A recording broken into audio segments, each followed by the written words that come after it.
Hello, what's going on, everybody? Welcome to the CEO Sports Show for August 19th, 2025. And on today's episode, we are going to be talking about the Dallas Cowboys and the Micah Parsons situation.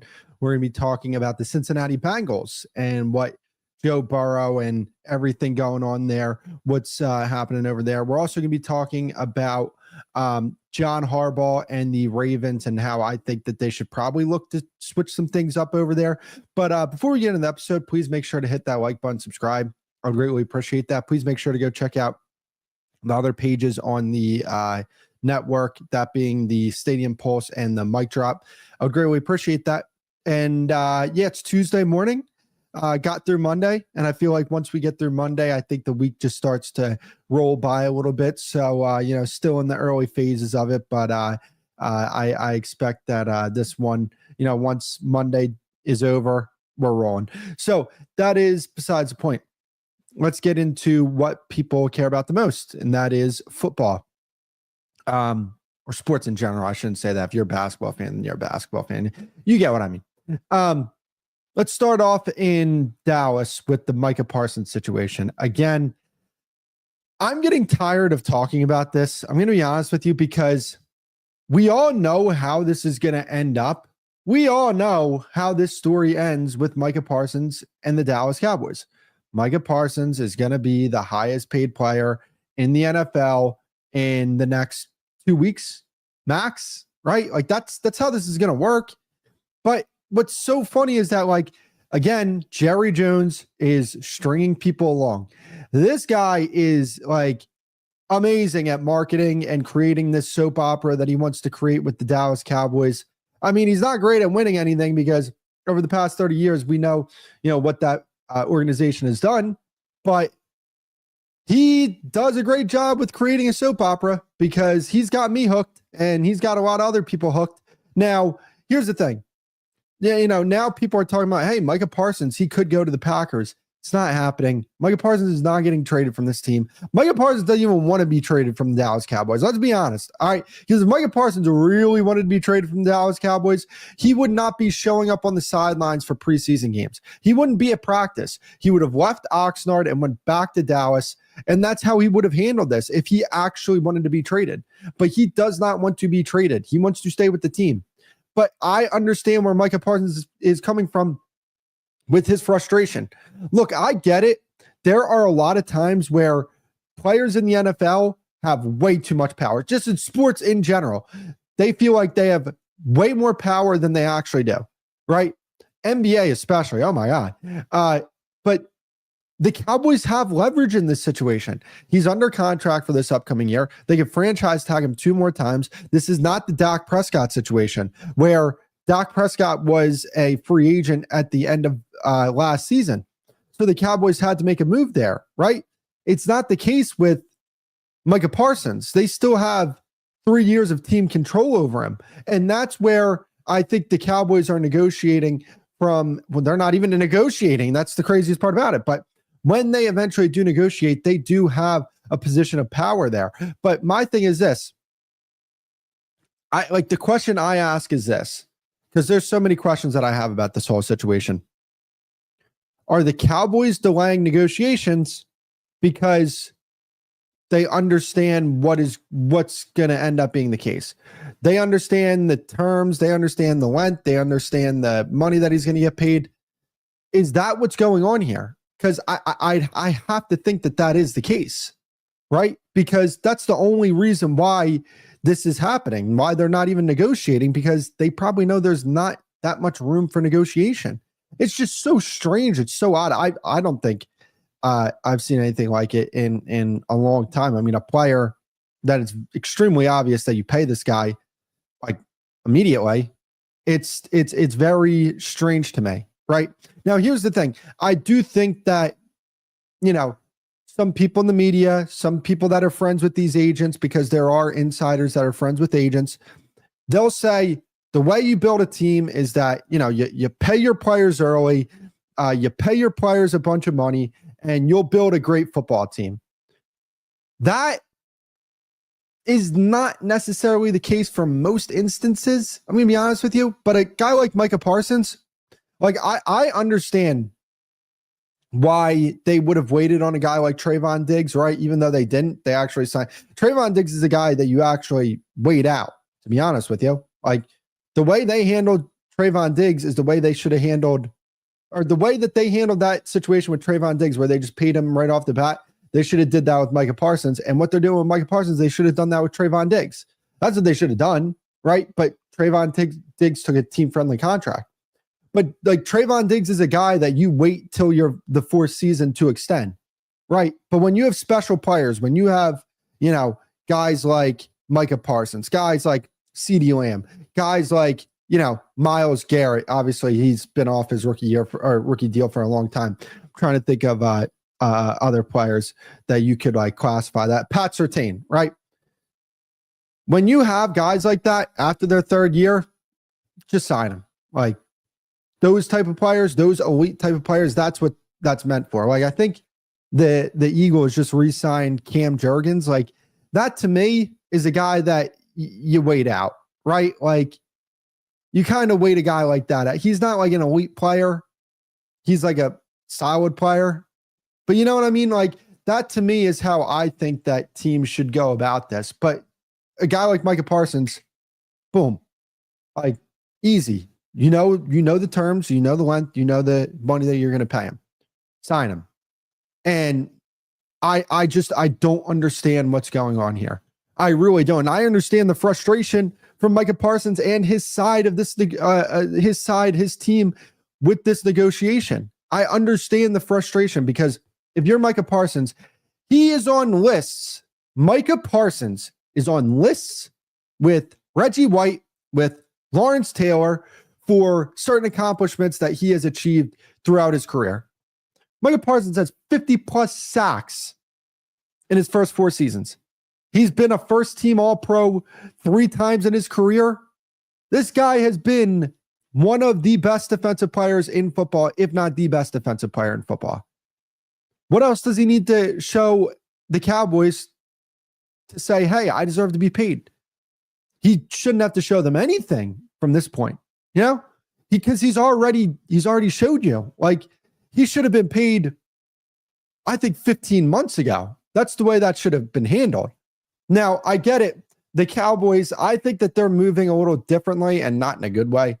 After that whole Green Bay loss, I think the way, they talk about these players and the way they, are holding off these negotiations, I think a lot of that changed after the Green Bay loss. I think that they've been more hesitant to pay players. And I mean, I personally don't get it. And here's my thing. This is how I'm going to close out the segment here. Everybody knows that Jerry Jones is not serious about winning. You have all these people go on First Take.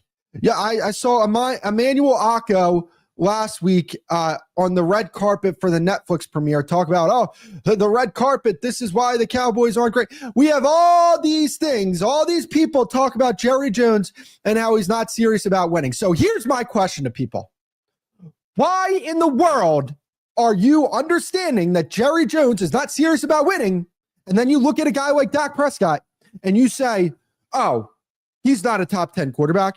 He's not this, he's not that, because he doesn't win. But then you, in the same breath, say that Jerry Jones isn't serious about winning. I don't understand that. Please make that make sense to me, because it doesn't, right?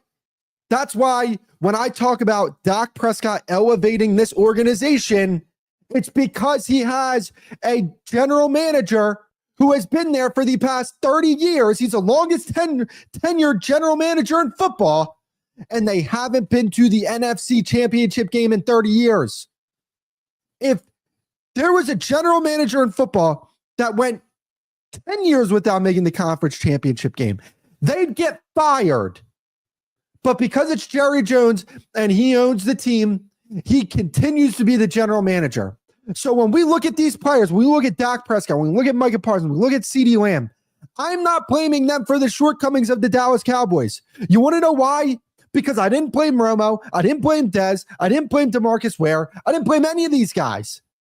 I blame the guy that has been the one constant with that organization over the past 30 years. The entire time the Cowboys have missed the NFC Championship game, you want to know who has been the general manager of that football team? It's been Jerry Jones. Has the head coach always been Mike McCarthy or Jason Garrett or Bill Parcells or Wade Phillips? No. Has the quarterback always been Dak Prescott or Tony Romo? No. Has the best defensive player always been Micah Parsons or DeMarcus Ware? No. Has the wide receiver always been Des Bryant or CeeDee Lamb? No. But who's been the general manager in the entire time? Jerry Jones. Open your freaking eyes and understand what the problem is with that organization. And here's my thing. I don't take the side of, because this is my big problem. Oh, I hear this from people. Jerry Jones is bad. Okay, I agree. Dak Prescott's bad.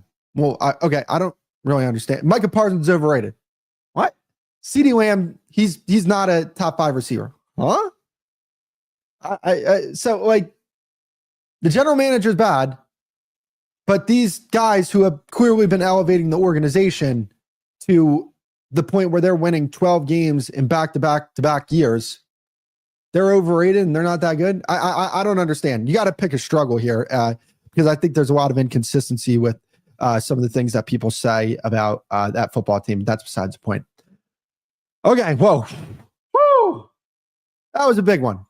I want to move on to the Cincinnati Bengals and Joe Burrow and what's going on over there. So obviously we know that the Bengals are an absolute mess, right? We know that the organization, the ownership group, they don't do things to put their team in the best position to win.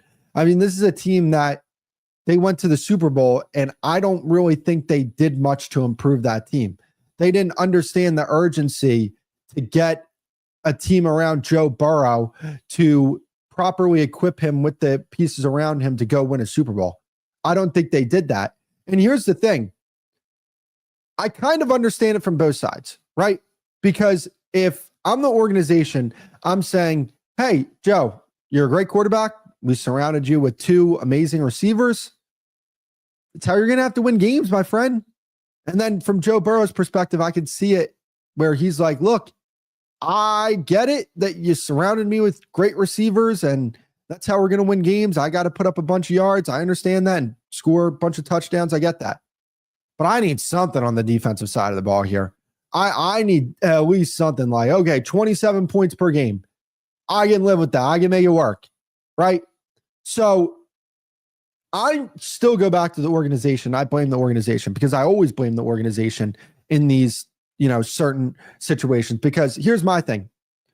Joe Burrow is a top 4 quarterback in the league.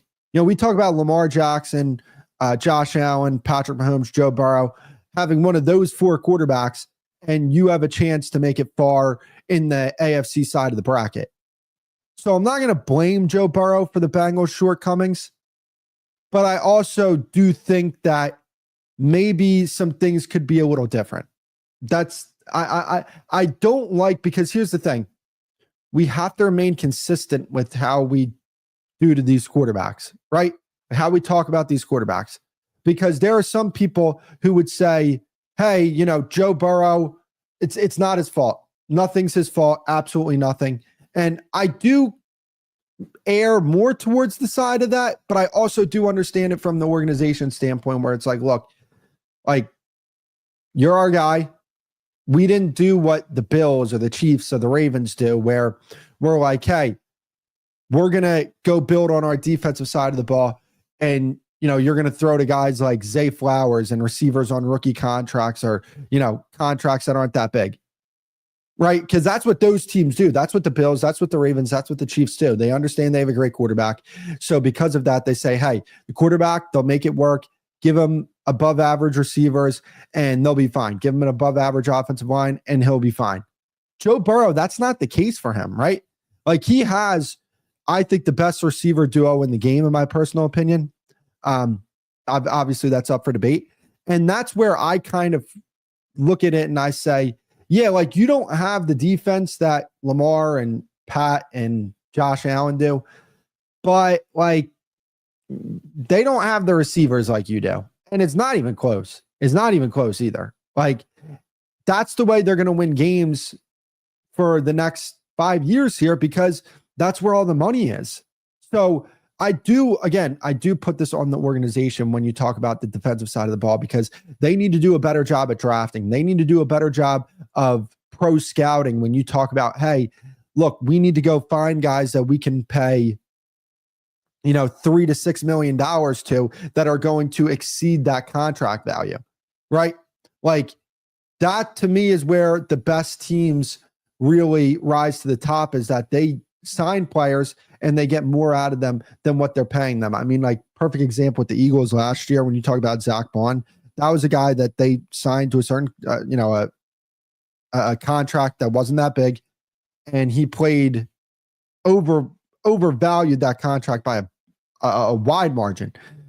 Same thing with, again, same team, Mekhi Becton. They didn't break the bank for him, but they got major contributions from that guy. He was one of the best right guards in football last year. And that's the thing, right? I think the Cincinnati Bengals defensively, and they need to figure out a way to do that. And I think that they need to do a better job drafting on the defensive side of the ball, because the draft is the lifeline of your football team. So, when you look at how the Bengals built their team, when you talk about the two receivers, okay, your money's on the offensive side of the ball. You need to draft on the defensive side of the ball and really do a good job of scouting and nailing these draft picks, which I don't think they've done. Right? Like, for example, again, going back to the Eagles, because I talk about a lot of the things with their team building philosophy, because they just won the Super Bowl.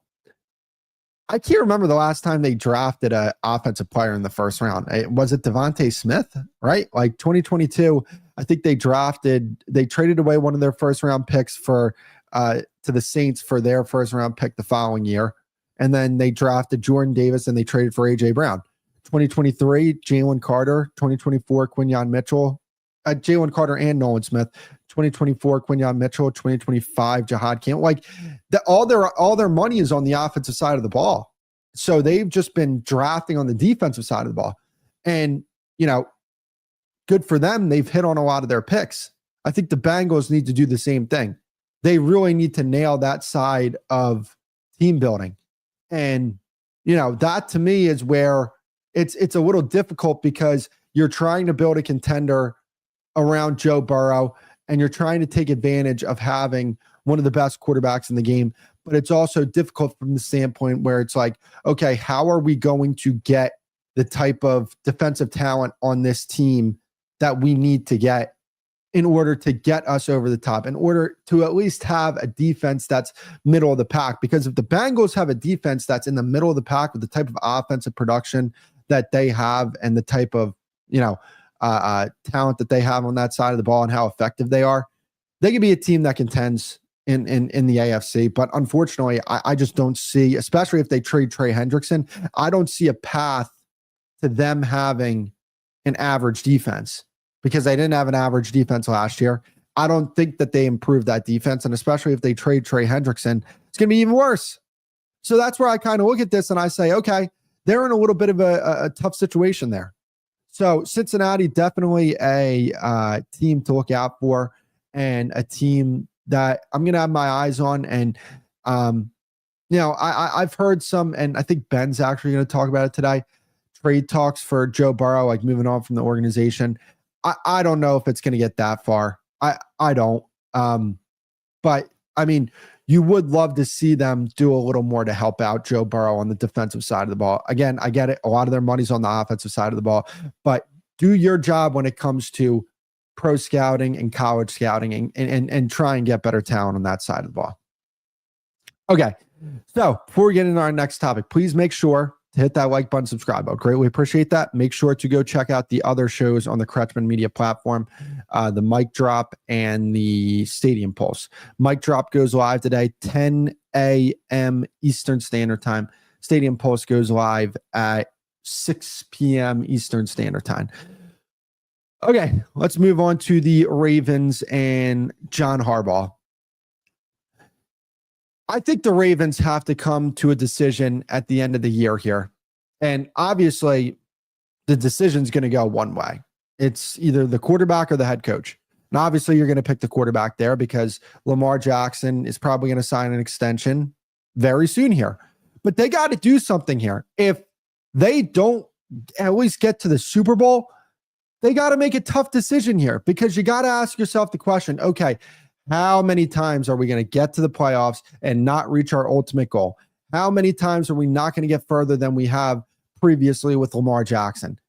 I think the fact that they even got to the conference championship game a few years ago, like if they would have played the Bills that year in the playoffs, who knows if they even get to the conference championship game? They got there because they played a rookie quarterback who offensively their team scored 3 points. You know, you just have to ask these questions where obviously John Harbaugh has done a lot for that organization. He has done a very good job for that organization. But you have to ask the question, is it time to move on? Because we see, yeah, you're awesome for this organization, but we might need to move in a different direction because time and time again, we've given you good opportunity. And time again, as an organization, we haven't been rewarded for the opportunity that we've given you. Look, teams make bold decisions all the time. And, you know, you see this more so in the NBA than you do in the NFL because when you have a head coach like John Harbaugh, you really don't want to move on from a guy like that because you don't know if you're going to replace them. But I think it's time for the Ravens. I really do. I mean, I think they're the most talented team in football. I'm just going to say that right now. Like to me, best team in football, most talented team is the Baltimore Ravens. John Harbaugh's he's got to make it work, right? Because I could talk about Lamar and how he doesn't have any excuses and how he has to get it done this year. But the same could be said for John Harbaugh. The same could be said for him, that he needs to make sure that he can get the job done as well. Because yes, while Lamar Jackson has struggled in the playoffs, again, we've seen it with John Harbaugh where, okay, he's a good coach, really good coach, but is he the coach that's going to get this particular team over the top? Because yeah, there may be teams where John Harbaugh can get them over the top, but you have to ask with this particular team, can he get this particular team over the top? And if it doesn't happen this year, where if they don't make the Super Bowl, I think you have to have those tough conversations. It's the same thing with Mike Tomlin in Pittsburgh. Mike Tomlin in Pittsburgh, they really should have some conversations about moving on from him. Because again, do not let really good be the enemy of great. And right now, I feel like with those two organizations in the NFC North, they're letting really good be the opposition of great. Right?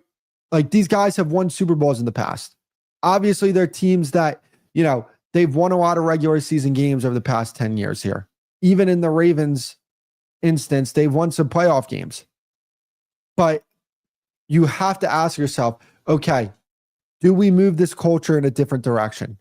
Do we change things with this organization and make a move as drastic as moving on from John Harbaugh? Because again, you cannot continue to run it back time and time again and get the same results. Because the front office has done their job.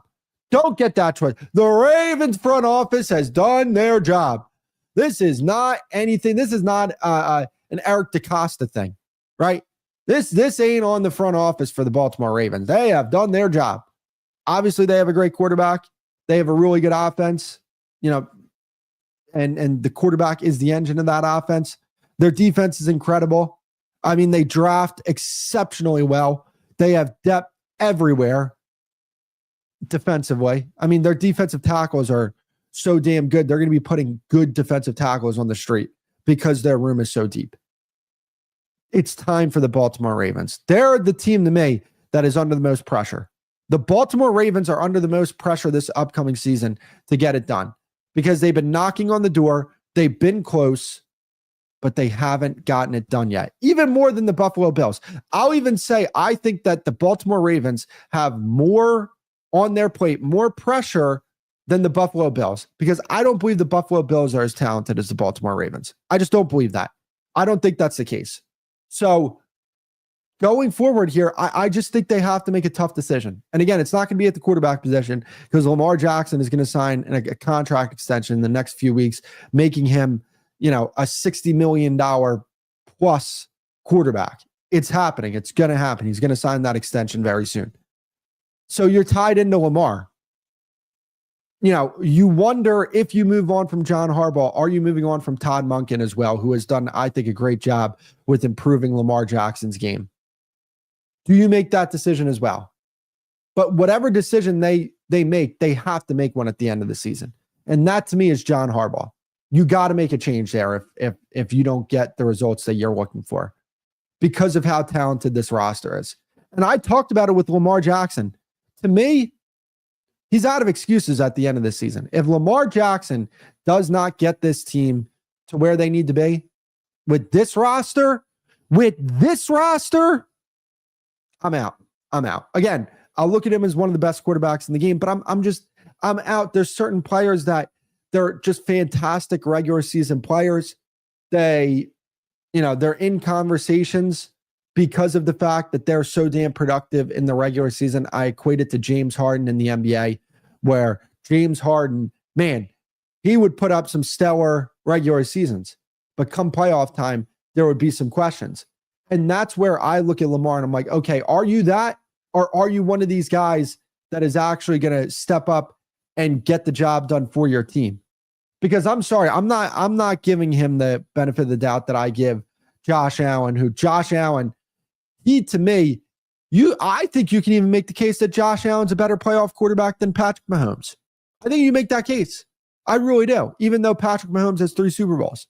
Josh Allen, to me, is the second best playoff quarterback in the league. No doubt in my mind about that. Lamar Jackson, I can't say the same thing about him.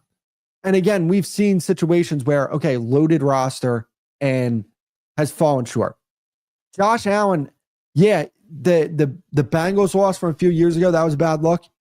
But overall, I feel like it's kind of like LeBron in a sense, where LeBron, when he got to the finals in like 2018, it's like, all right, that team wasn't getting any further than that. Like, great accomplishment by LeBron, but that team wasn't getting any further. I kind of feel like it's the same thing with Josh Allen from that standpoint. And I don't think it's the same thing with Lamar. I actually think it's like the opposite, where it's like, man, really, Lamar? Like, come on, man. Like, I expect better from him than that. So, great show today. We are in week 3 of Kretschman Media. We have some shows that we are going to be announcing here very soon. Very excited for it. Starting, I think, first week of September for both of those shows is where that's what we're targeting. So we have the Stadium Pulse tonight at 6 p.m. Eastern Standard Time. We have the mic drop with Ben Garcia. We had a show the other day. Make sure to go check that out. The mic drop, 10 a.m. Eastern Standard Time today. So, thank you guys for coming out. And I appreciate you guys for coming out. And I'll see you guys in the next episode.